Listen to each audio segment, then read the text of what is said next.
Boa noite. Que a graça e a paz do nosso Deus esteja com todos nós, hoje e para sempre, amém? Pessoal, é um privilégio estar com vocês, mais uma oportunidade. A você também que assiste e participa do culto junto conosco, através das mídias sociais, que o Senhor também seja convosco, e em momento oportuno, esteja aqui conosco para celebrarmos o fato de sermos igreja. Privilégio, pessoal. Hoje nós estamos dando encerramento a uma longa jornada de 12, 13 capítulos de uma das grandes epístolas de toda a Escritura, que é a Epístola aos Hebreus. Portanto, eu peço que você abra sua Bíblia ou ligue o seu aparelho celular em Hebreus capítulo 13. Nós leremos todo o capítulo. Portanto, eu lerei os primeiros versos e aí a amada igreja responde com o consequente, tá? Então, eu lerei o versículo 1, a igreja o 2, e assim sucessivamente. E assim nos diz a palavra do Senhor. Seja constante o amor fraternal.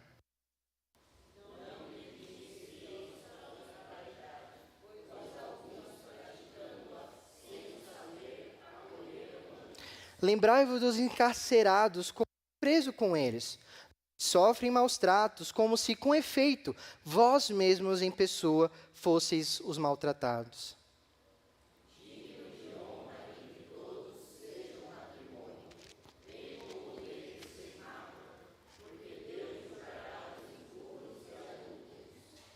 Seja a vossa vida sem avareza. Contentai-vos com as coisas que tendes, porque ele tem dito: de maneira nenhuma te deixarei, nunca jamais te abandonarei.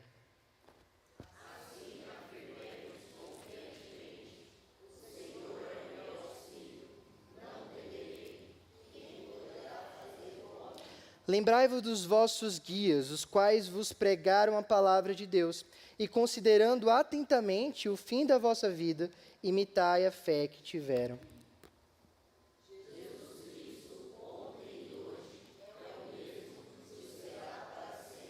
Não vos deixeis envolver por doutrinas várias e estranhas, porquanto o que vale é estar o coração confirmado com a graça, e não com alimentos, pois nunca tiveram proveitos o que com isto se preocuparam.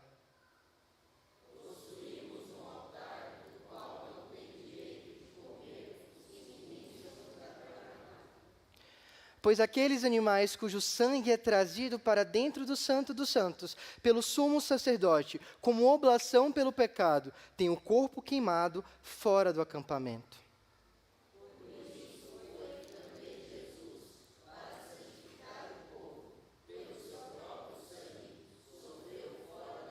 Saiamos, pois, a ele fora do arraial, levando o seu vitupério.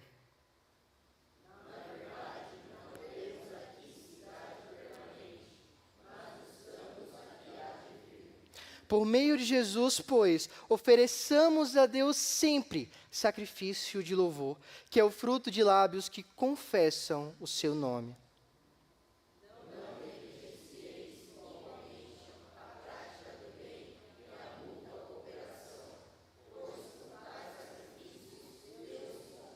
Obedecei aos vossos guias e sede submissos para com eles, pois velam por vossa alma, como quem deve prestar contas, para que façam isto com alegria e não gemendo, porque isto não aproveita a vós outros.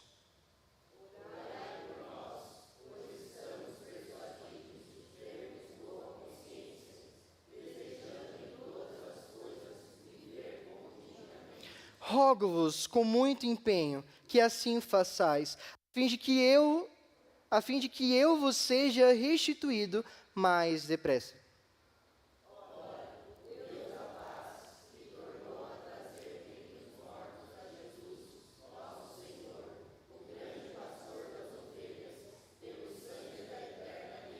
Vos aperfeiçoe em todo o bem, para cumprirdes a vontade, operando em vós o que é agradável diante dele por Jesus Cristo, a quem seja a glória para todos sempre. Amém. Continua.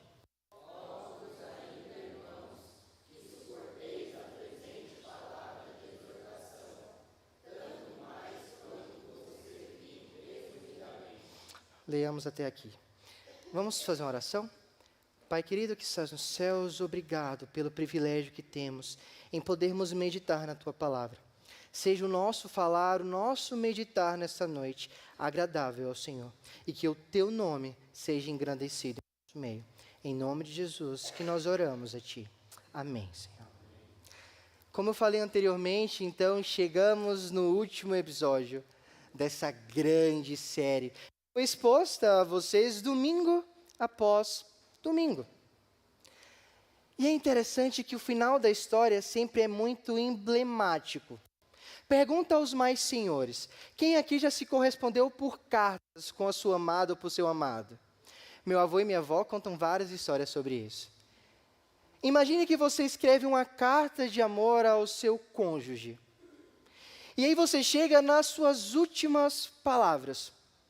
Quais seriam elas? Para os mais jovens, como nós, como eu, que não pegamos esse privilégio de escrevermos essas cartas, pense em um filme ou uma série. Quantas séries foram boas em todo o seu trajetório, mas o final não correspondeu às suas expectativas.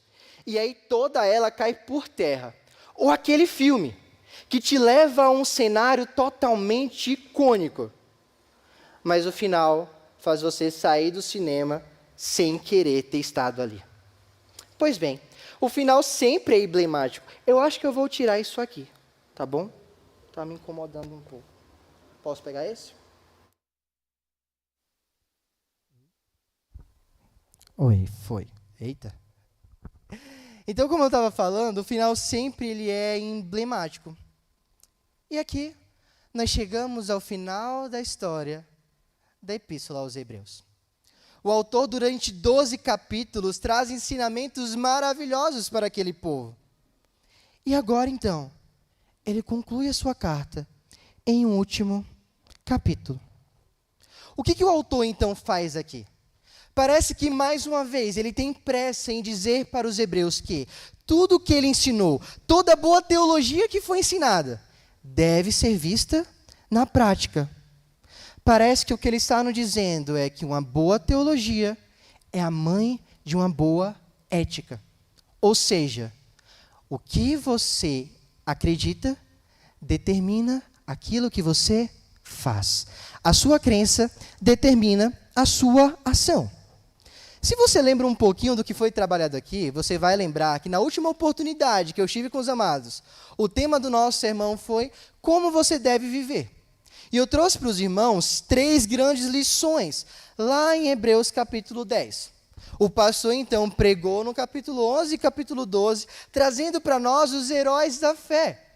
Pessoas como nós, pecadores, mas que pelo Espírito Santo habitaram nessa grande galeria.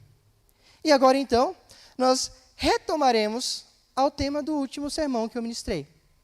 Como você deve viver. Só que agora parte 2. Interessante, né? Então, como que você deve viver? Em primeiro lugar, você deve viver tendo uma conduta exemplar. Observe o primeiro verso. Já no primeiro verso, nós entendemos que ele vai começar com uma série de imperativos, uma série de ordens para nós. E aqui é o grande gatilho de toda essa carta. A carta, ela traz um conteúdo teológico denso. Nós apresentamos aos amados que Jesus aqui é descrito como o sumo sacerdote e o sacrifício perfeito. E o autor faz questão de trazer à memória várias coisas da cultura judaica, da religião judaica, e falar que tudo aquilo foi cumprido em Cristo. Mas o autor também ele é rápido a fazê-los entender que uma boa teologia gera uma boa prática, uma boa conduta. Você, como bom presbiteriano, sabe que a nossa igreja ela é focada na palavra do Senhor. Todos os domingos, ou todas as vezes que nós temos a oportunidade de ministrar ao teu coração, nós fazemos isso entendendo a suficiência das Escrituras. Nós a abrimos e a explanamos para vocês, nada além disso. Mas do que adianta sermos uma igreja muito boa teologicamente, se não somos uma igreja que pratica a verdade que nós entendemos? De nada adianta. E é por isso que então ele fala, tudo que eu ensinei para vocês é resumido numa prática como um cristão. Portanto, a primeira forma que você pode ter uma boa conduta é ser amoroso. Lembra de João 13:35? O Senhor vai falar para nós que nisto conhecerão todos que sois meus discípulos, se tiverdes amor uns com os outros. A grande marca de um cristão é o amor fraternal que ele tem um pelo outro. Mas veja que antes de falar sobre esse amor fraternal, ele vai falar sobre constância. E aqui o verbo em grego traz uma ideia de permanência. Ou seja, por mais que venham desafios nos nossos relacionamentos interpessoais, por mais que muitas vezes eu queira pegar você pela cabeça e fazer assim, ó. Por mais que muitas vezes nós ficamos brigando uns com os outros, o que ele fala para nós é que o amor deve permanecer. O amor deve ser constante. O amor supera todas as nossas diferenças. O amor faz com que o baiano lá do interior consiga comunicar e amar uns paulistas que eu nunca tinha visto na vida. Isso é o que o amor faz. Uma vez então que pertencemos ao reino inabalável, como diz o verso 27 do capítulo anterior, uma vez que eu pertenço a esse reino, agora eu preciso amar ao Senhor deste reino. E como que eu amo ao Senhor deste reino? Amando uns aos outros. O próprio Cristo diz isso para nós. Observe o que diz em Mateus 25, a partir do verso 41. Então o rei dirá também aos que estiverem à sua esquerda: apartai-vos de mim, malditos, para o fogo eterno, preparado para o diabo e seus anjos. Por quê? Porque tive fome e não me deste de comer. Tive sede e não me deste de beber. Sendo forasteiro, não me hospedastes. Estando nu, não me vestistes. Achando-me enfermo e preso, não foste ver-me. E eles lhe perguntarão: Senhor, quando foi que te vimos com fome, com sede, forasteiro, nu, enfermo, ou preso e não te assistimos? Então lhes responderá: em verdade vos digo que, sempre que o deixaste de fazer a um destes mais pequeninos, a mim o deixastes de fazer. Nós somos uma comunidade, e nós estamos aqui para suportar uns aos outros. Pense quando acaba a bateria de um carro. No meu último retorno à Bahia, eu fui dirigir o carro do meu pai, e aí nós paramos para comer um acarajé. Nossa, que delícia. E aí nós fomos comer um acarajé, e cheguei no acarajé, uma moça me manda uma mensagem: não, eu estou precisando conversar. Eu estava com a Bruna, eu falei: não, eu estou aqui no acarajé. Aí ela: tá, eu estou indo aí. E nisso que ela está indo aí, a gente passou 1 hora, 2 horas conversando. E aconselhamento, e chora para cá, chora para o outro lado. Eu falei: meu Deus do céu, só vim comer um acarajé. Mas enfim, e aí a gente conversando, só que eu esqueci o farol ligado. E aí quando eu chego no carro, eu aperto o botão de destravar o carro não me responde. Eu falei: meu Deus, e agora?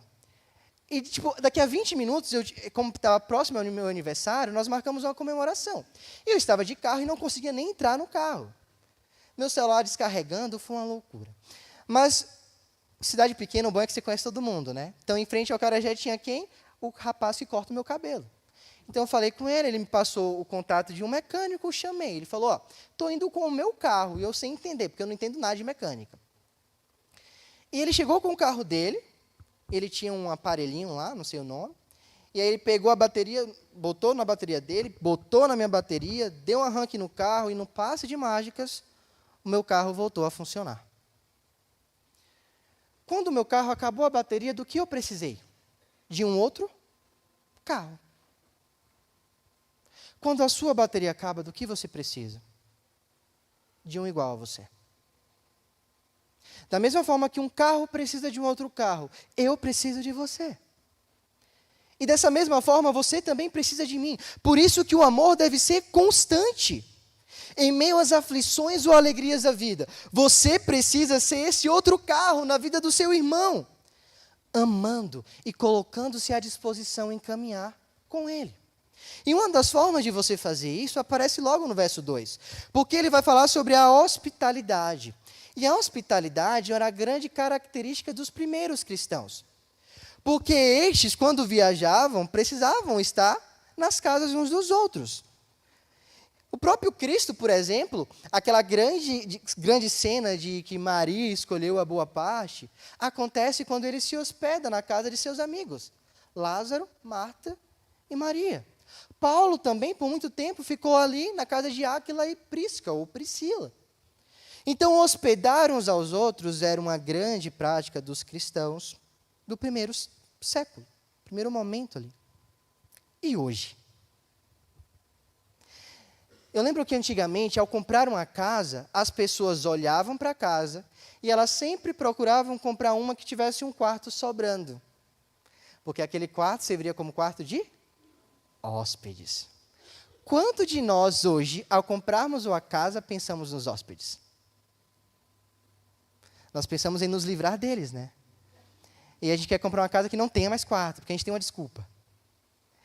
É claro que vários fatores existem. Existe o fator financeiro, o metro quadrado está muito caro e nós entendemos disso.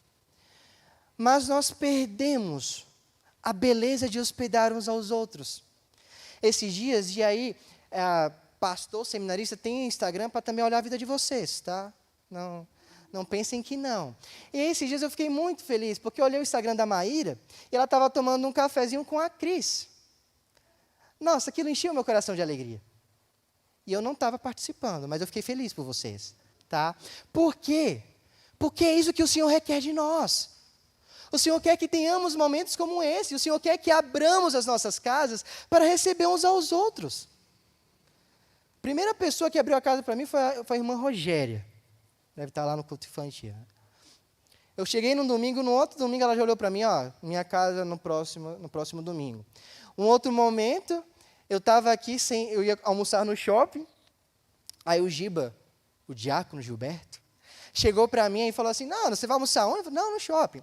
E aí, rapidamente, ele arrumou 3 casas para eu ir. E eu falei, eu não tenho como ir para as 3, porque eu não sou onipresente. E aí a gente fez uma escala, não foi, Giba? Eu ia na primeira casa do Filipete, do diácono Filipe. É Filipe? Nem sei como que é o nome. Filipete. É Filipete mesmo, né? Que bênção. E aí eu fui primeiro na casa do Filipete, e depois eu fui na casa da Viviane, com a irmã Miriam, e fui na casa do Giba. Cara, como que eu sou fortalecido nesses momentos? Em outro momento eu fui na casa da irmã Chile, comi um estrogonofe de filé mignon, delicioso, nunca esqueço, tá? Queridos, isso é muito importante. É muito importante que tenhamos esses momentos uns com os outros. E é justamente isso que ele pede para que nós possamos fazer. E aí ele vai falar, e a justificativa é que porque muitos, sem saberem, acolheram anjos. Ele vai trazer à tona os episódios de Abraão, de Gideão, de Ló, lá em Sodoma, quando ele recebe pessoas e eles eram ali anjos. Ele vai lembrar disso. Um outro ponto também é que nós devemos ser empáticos. E empatia é uma palavra que está muito em alta. E de acordo com o dicionário Aurélio, empatia é a capacidade psicológica para se identificar com o eu do outro, conseguindo sentir o mesmo que este nas situações e circunstâncias por este outro vivenciados. Ou seja, é o ato de se colocar no lugar do outro. Muito se fala sobre empatia, mas pouco se vive de fato a empatia. Quando o Senhor pede para nós chorarmos com os que choram, é porque quando você, meu irmão, está passando por uma situação difícil, isso dói tanto em mim quanto em você. Quando você está alegre, eu festejo com você. Um dos grandes pontos que nós temos aprendido no seminário é a capacidade de pela manhã estar em um enterro e pela noite estar em um aniversário. Quão difícil é isso? Mas, ao mesmo tempo, quão importante é presenciar todos os momentos. E aqui ele vai lembrar justamente dos encarcerados. Provavelmente eram pessoas que viviam com eles e que, por causa do evangelho, foram presos ou sofrem maus tratos. Esses irmãos não podem ser esquecidos. Esses irmãos precisam ser assistidos, como se eu mesmo fosse preso junto a ele. Ou como se eu mesmo tivesse sido maltratado com ele. quando um de nós sofre, todos nós sofremos. Isso precisa ser vivido pela igreja. No verso 4, então, o autor vai mudar da escala social para algo mais interno. Ele vai falar sobre o matrimônio. E ele vai dizer: digno de honra entre todos seja o matrimônio, bem como o leito sem mácula, aqui falando contra o adultério. Porque Deus julgará os impuros e os adúlteros. Quando o casamento ele é honrado no lar, o amor deste casamento ele emana para a sociedade de diversas maneiras. E aí tem um dado alarmante, porque segundo o IBGE, lá em 2022, foram feitos 970 mil casamentos. Mas, ao mesmo tempo, 420 mil divórcios. Ou seja, a cada 2 casamentos, praticamente, um divórcio ocorrera. O casamento ele está tão fadado ao fracasso pela nossa sociedade que virou até reality show, né? Pessoas se casam se vendo por um mês sem se ver. E se você olhar as estatísticas, elas se casam ao final do reality, mas no outro ano, quando fazem um reencontro, quase todos estão separados. Para nós não é dessa forma. Para nós o casamento deve ser digno de honra. Não somente respeitado, mas deve ser honrado. O casamento deve ser, para nós, algo precioso. Como que você tem encarado o seu casamento? Hoje nós tivemos um almoço lotado de crepes, né? E aí uma das primeiras pessoas que estava na fila foi o nosso querido pastor. Eu falei, nossa, o pastor já está na fila rápido assim, né? E aí ele chegou na fila e aí daqui a pouco eu vejo ele de novo na fila. Eu falei, uai, já comeu? E aí eu olhei para trás e eu vi tia Denise sentada com um crepe na mão. Só que ela não tinha ido na fila. Entendeu? Ele se colocou na fila não por causa dele, mas por causa da esposa dele. Ele não me falou nada sobre casamento hoje, mas a atitude dele me ensinou. Casamento é preciosidade. Casamento é isso. Eu me colocar na fila para pregar um crepe não para mim, mas para minha esposa. Isso é entender que casamento é precioso, é digno de honra. Como que você tem encarado o seu casamento, meu irmão? O que o teu cônjuge tem representado para você? A Bíblia dá tanta ênfase nisso que ela pede que as mulheres sejam submissas, sujeitem-se aos seus maridos. E da mesma forma, maridos, amem as suas esposas como Cristo amou a igreja. Como que ele amou a igreja? Não foi se colocando em uma fila de crepe, né? Mas foi morrendo pela igreja. Meu querido irmão, você está disposto a morrer pela sua amada? Porque se você não está, que o casamento seja precioso a você nesse ponto. Tem uma historinha, né, de uma moça que era faixa preta de jiu-jitsu. E o cara era um magrinho, assim, era fraquinho. E aí chega um rapaz para assaltá-los. Imediatamente, ele lança a mulher para trás, ele vai para cima, mesmo sabendo que ele tomaria uma surra e que ela seria muito mais bem equipada do que ele. Mas ele considerava o casamento precioso demais. E ele se coloca à frente da sua esposa.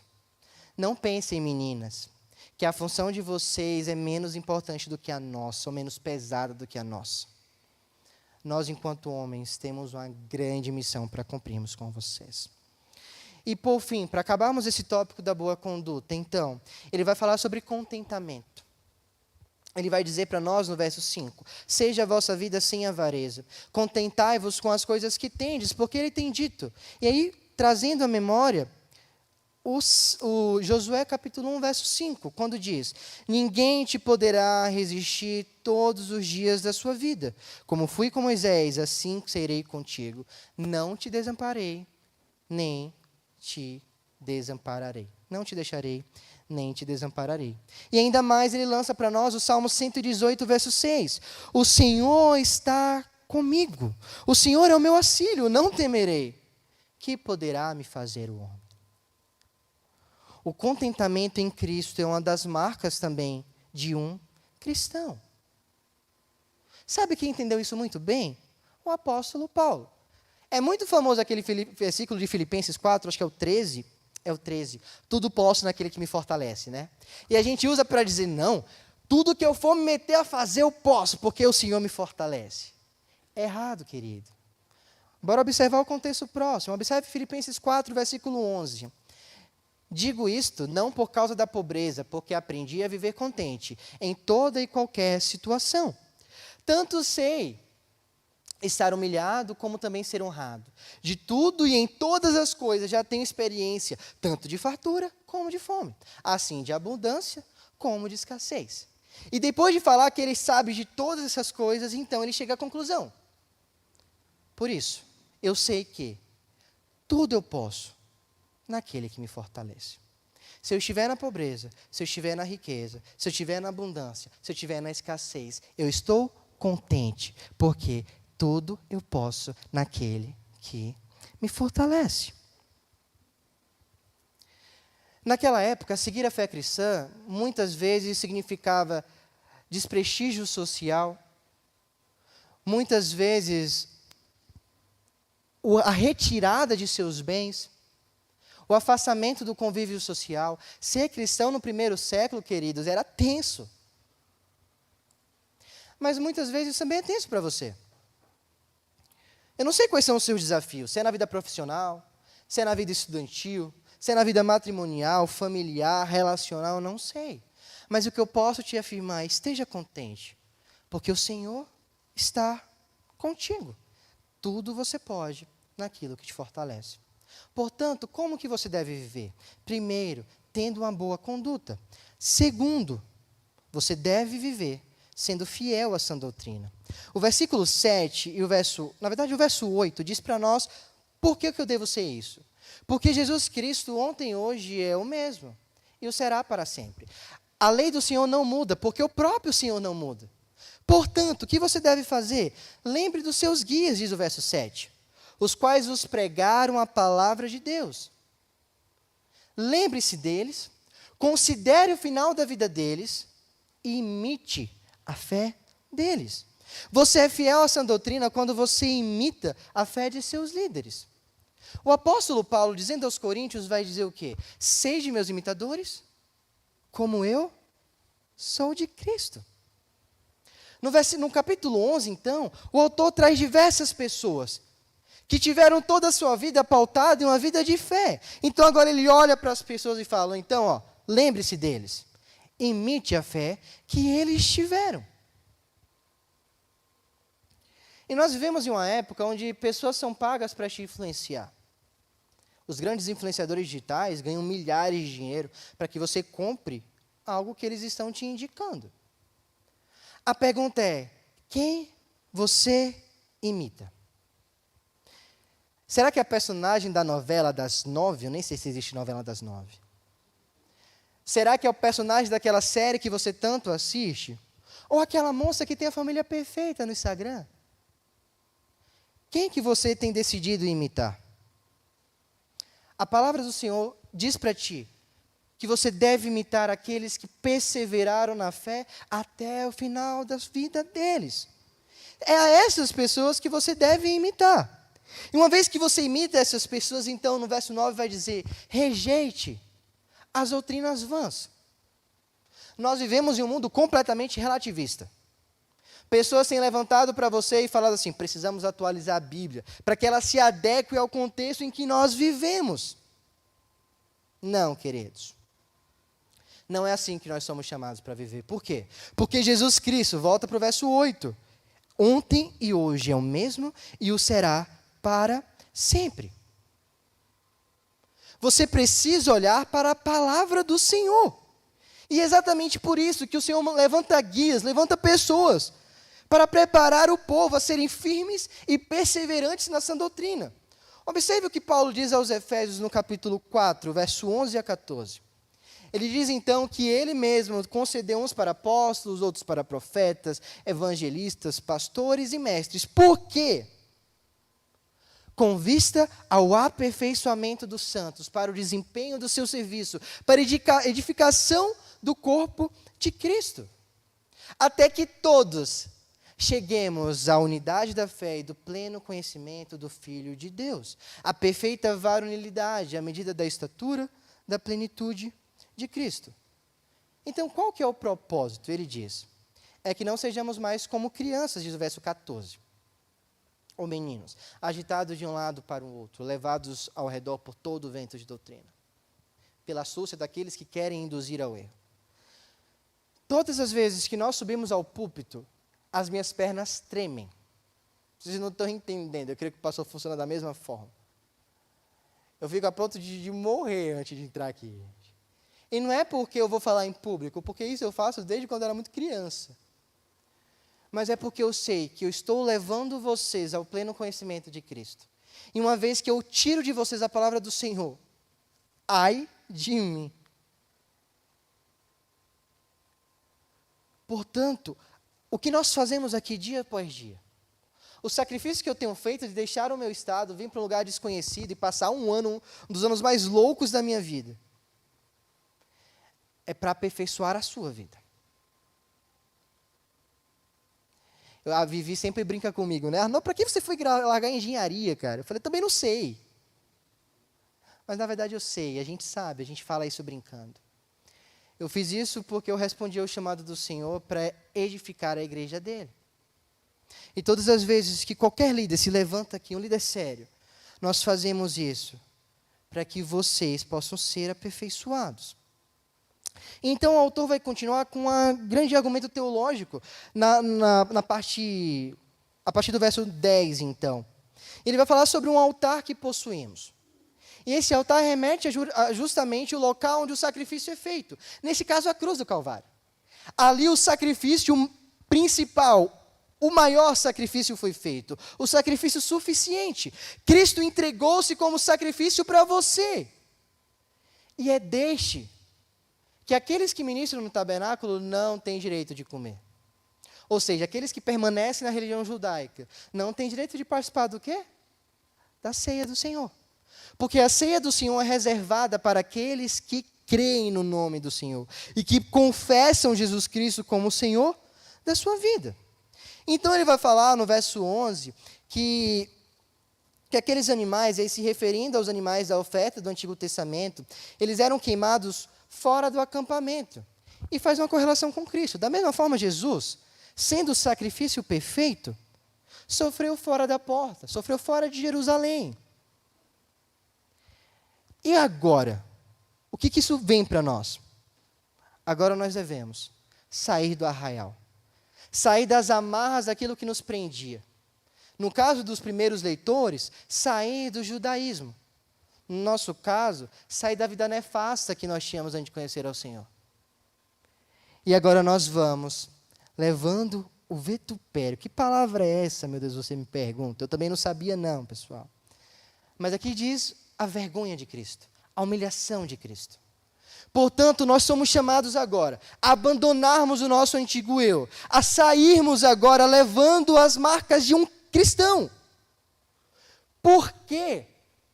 Porque nós não temos aqui cidade permanente, não. Você agora foi anexado a um reino inabalável. Você agora foi anexado a um reino de que há por vir.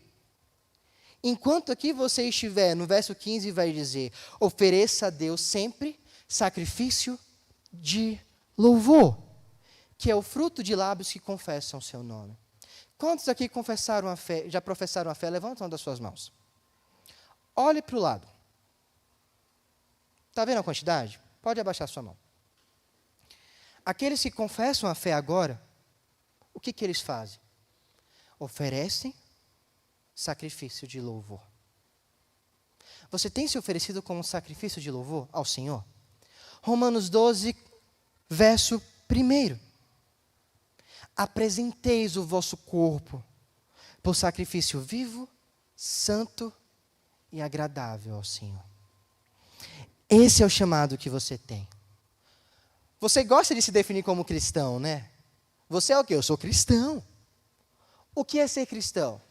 Ser um mini Cristo. Ser cristão é fazer aquilo que o Senhor também fez. É entregar-se completamente. a Deus Pai. Esse é o seu sacrifício de louvor. Como que você tem agido no seu trabalho? Como que você tem agido na sua faculdade ou na sua escola? Como que você tem agido quando nenhum de nós estamos olhando para você? Como você tem agido, adolescente, no banheiro da sua casa? No seu quarto, quando os seus pais não olham para você? Jovem querido, como que você tem agido quando você está sozinho com seu namorado ou com sua namorada? Quando ninguém mais está por perto? Querido irmão, irmã, como você tem agido quando o seu cônjuge não está por perto de você? Ou quando seus filhos não estão vendo o jeito que você trata a sua esposa ou você trata o seu esposo? Como que você tem agido com o seu irmão quando ele não escuta o que você fala sobre ele? Todas essas coisas, então, são sacrifícios de louvor que você deve entregar ao Senhor. Como você deve viver, então? Tendo uma conduta exemplar, sendo fiel a essa doutrina. E chegando ao final, você deve viver obedecendo ao Senhor. Mateus 7 vai registrar uma parábola sobre dois construtores. Está vendo, Elton? Dois construtores. A diferença entre dois construtores era que na parábola, ouvia as palavras do Senhor e as praticava. Então ele vai falar que esse construtor é como se fosse um construtor que lançasse o seu fundamento em um solo firme. E a gente sabe que a fundação é a parte principal da obra. Uma vez que eu lanço a minha pedra num solo firme, eu vou ter sustentação. Mas ele traz para nós um segundo construtor. É aquele que ouve as palavras do Senhor, mas não as pratica.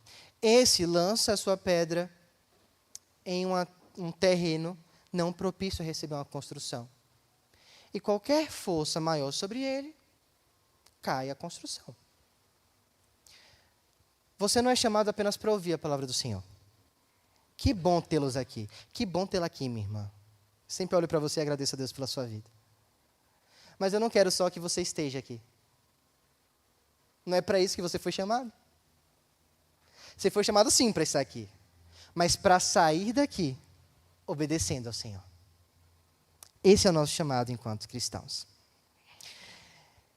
E a gente vai entrar em um ponto que eu temo muito ao falar, mas eu não tenho como deixar de falar, porque a Bíblia fala para você. Observe o verso 17. Como que você obedece ao Senhor? Ele dá uma ordem para você. Obedecei os vossos guias, e sede submissos para com eles. Eu tenho me preparado para ser um guia, para ser um líder espiritual. O pastor já está nessa jornada há muito mais tempo do que eu. E falar para vocês obedecerem-nos é muito desafiador. Porque todas as vezes que eu peco contra o Senhor, o rosto de vocês aparece no meu pensamento. Todas as vezes que eu subo no púlpito, não vivendo aquilo que eu prego, meu coração arde. Porque eu sei a minha grande missão para com a vida de vocês. Quando eu peço para vocês me obedecerem, ou obedecerem às lideranças de vocês, eu não peço isso com arrogância no coração. Mas entendendo que, ao pedi-los para obedecer o pastor, eu o coloco numa situação completamente delicada. Porque eu estou falando para ele, então, que ele tem que obedecer ao Senhor sobre todas as coisas.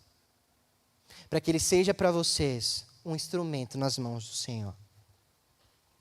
Por que vocês devem obedecer os seus líderes? Primeiro, porque eles velam pela sua alma. Quando você vai ao médico, ele trata do seu corpo. Quando você vai a um psicólogo, ele vai tratar do seu emocional. Nós tratamos da sua eternidade. Isso é muito pesado. Quando olho para vocês, eu não vejo simplesmente pessoas, mas eu vejo almas que voltarão ao Deus de vocês. E que a mim foi concebida uma missão grandiosa de conduzi-los a isso. Mas, queridos, professores GBD, vocês também têm esse desafio. Porque as nossas crianças olham para você e as encaram como os guias delas. Nunca dê olho para uma criança pensando, eu só vou contar uma historinha bíblica, ela vai entender. Não. a sua vida precisa ser a história bíblica que ela vai escutar. Nunca encare o ministério infantil de forma leviana. Nunca. O Senhor vai falar para nós, no capítulo 18, segundo Mateus, que se alguém fizer tropeçar um destes pequeninos que crê em mim, melhor lhe seria amarrar uma pedra de moinho no pescoço e se afogar nas profundezas do mar. Melhor para você era afogar no mar do que você fazer tropeçar qualquer um dos pequeninos do Senhor. E isso vai desde o nosso menor bebê, que eu acho que é o filho ali dos nossos irmãos, do Arthur, até o mais idoso que está presente aqui. Ai daqueles que fizerem tropeçar um desses pequeninos. Portanto, vocês devem obedecer aos líderes de vocês, porque eles zelam pela sua alma, porque eles sabem que prestarão contas ao Senhor, e porque eles precisam fazer isso com alegria. Eu tenho conversado com alguns irmãos que passam por dificuldades em seus trabalhos. Isso não é novidade para ninguém, todos nós passamos. E se você sabe o que é trabalhar em um ambiente hostil, você sabe quão ruim é. Quão ruim é você chegar no domingo com o coração acelerado, sabendo que na segunda você vai ter que enfrentar um ambiente hostil. Você sabe o quanto isso é ruim. Por que isso seria diferente para o seu pastor? Quando ele pensa que chegará ao domingo e encontrará uma congregação que só sabe reclamar da vida dele, ou que só sabe exigir dele e nem pensa em sequer falar, pastor, como foi a sua semana? Ou cuidar da vida do pastor. Será que é diferente para ele também? Não é. Portanto, vocês devem obedecer ao Senhor, para que Ele faça isso com alegria, tendo prazer no coração em servi-los. E quando eu falo isso para vocês, eu falo isso sendo agraciado pelo Senhor, porque nós temos alegria em servir vocês. Eu agradeço ao Senhor pela vida dessa igreja, porque servi-los tem sido um bálsamo para mim. Servi-los não tem sido um peso para mim. Todas as vezes que eu converso com o pastor de vocês, nós compartilhamos o mesmo sentimento. Nós nos alegramos quando dizemos, vamos à casa do Senhor. Isso é graça. Isso é porque nós os amamos, mas também porque nós somos amados por vocês. Mas muitos pastores não têm o mesmo privilégio que o nosso pastor Toniel. Muitos pastores. O burnout tem reinado nossos pastores. Nós somos uma das principais profissões que possuem burnout hoje em dia. A saúde emocional dos nossos líderes, queridos, vai de mal a pior. Porque muitas vezes as congregações não os tratam com honra, pelo contrário, fazem com que o trabalho seja penoso. Portanto, o que você deve fazer? Diz o verso 18, orai por nós. Pois estamos persuadidos de termos boa consciência, desejando em todas as coisas viver condignamente. O verso 22, então, vai dizer para que você também receba a exortação com calma. Receba, suporte a presente palavra de exortação. Todas as vezes que nós exortamos vocês, é porque nós os amamos. E nós só repreendemos aquele em que nós amamos. Então, todas as vezes que eu levanto a minha voz e falo um pouco mais grosso, entenda, é como se eu estivesse falando, eu amo vocês. Porque se eu não os amasse, eu deixava vocês caminharem em direção ao inferno, e aí vai com Deus. Não, queridos. Isso não é amor. Amor é puxar vocês com cabresto de vez em quando. Amor é tirar uma pulga da ovelhinha, que dói um pouquinho. Mas fazemos isso com amor. Amor a vocês. Por fim, você obedece ao Senhor, cumprindo a vontade de Deus para a sua vida. O verso 20 diz então, o verso 21, desculpa, diz que esse Deus vos aperfeiçoe em todo bem, para cumprires a sua vontade, operando em vós o que é agradável diante dele. Por Jesus Cristo, a quem seja glória para todo o sempre. Hoje é a última pregação que eu faço neste ano para vocês. É a última vez nesse ano que eu estou tendo o privilégio em servi-los. E durante todo o ano de 2024, 24? É. Eu tive o privilégio de caminhar com vocês.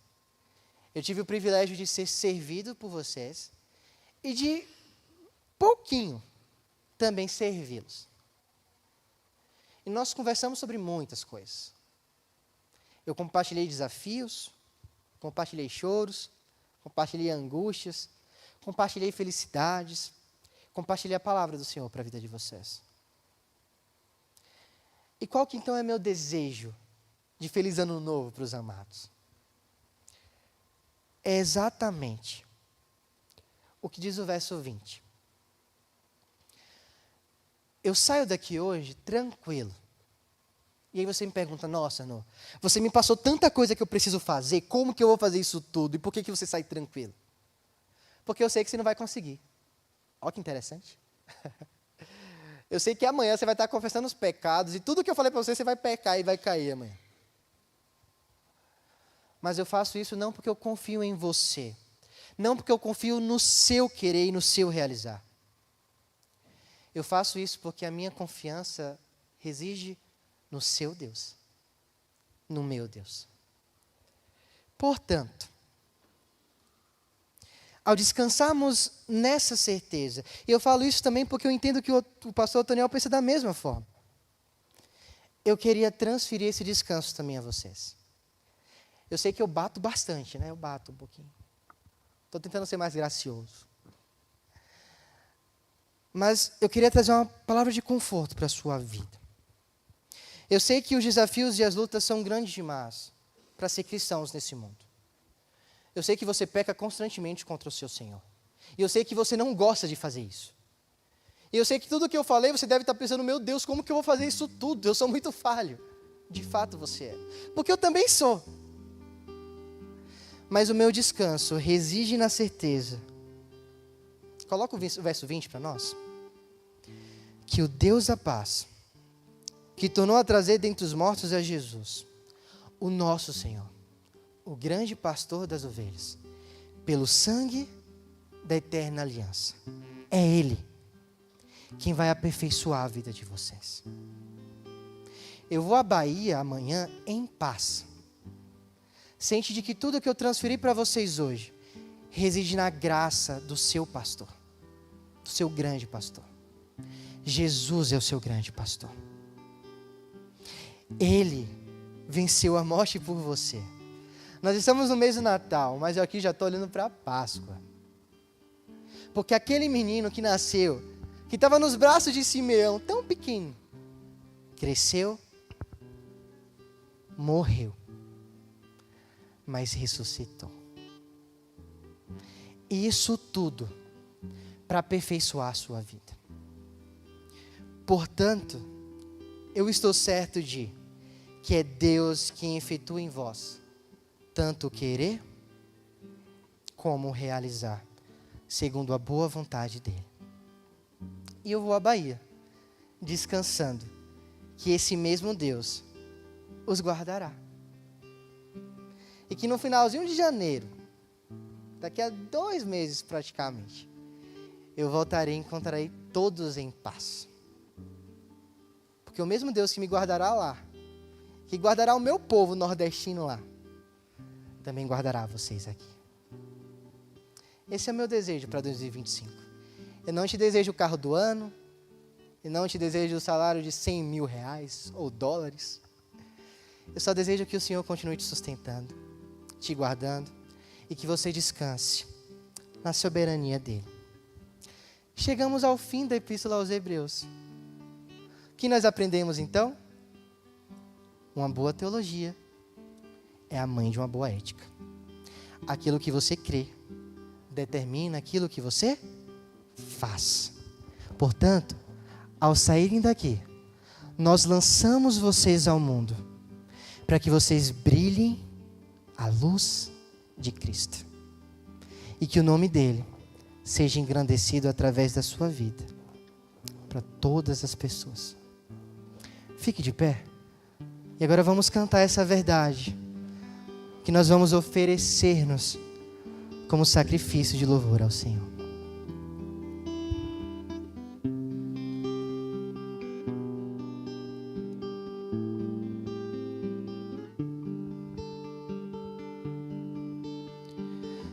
Venho, Senhor, minha vida oferecer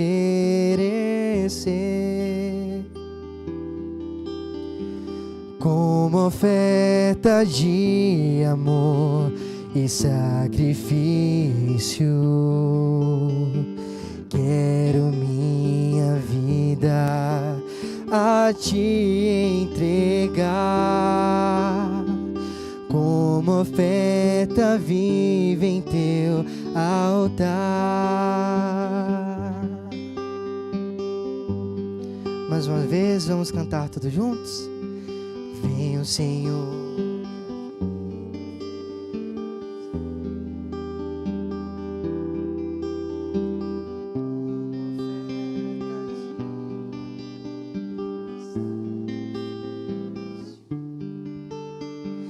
Quero a minha vida a te entregar como oferta viva em teu altar.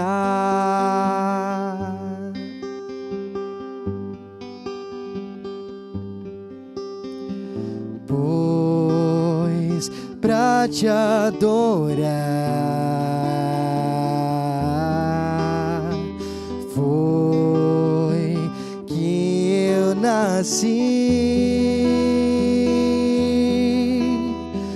Cumpre em mim o teu querer,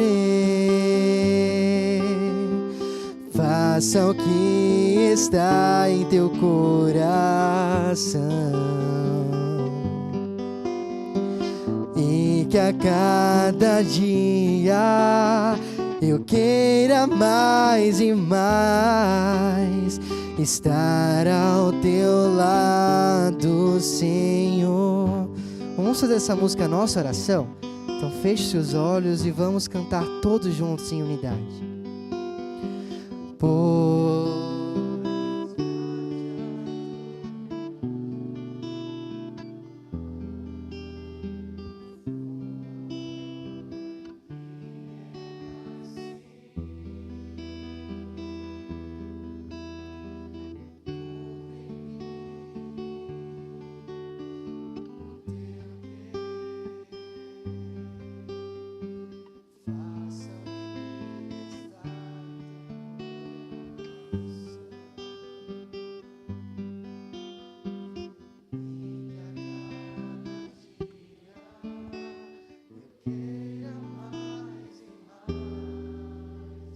Estar ao teu lado, Senhor, e que a cada dia eu queira mais e mais estar ao teu lado, estar ao teu lado, estar ao teu lado, Senhor.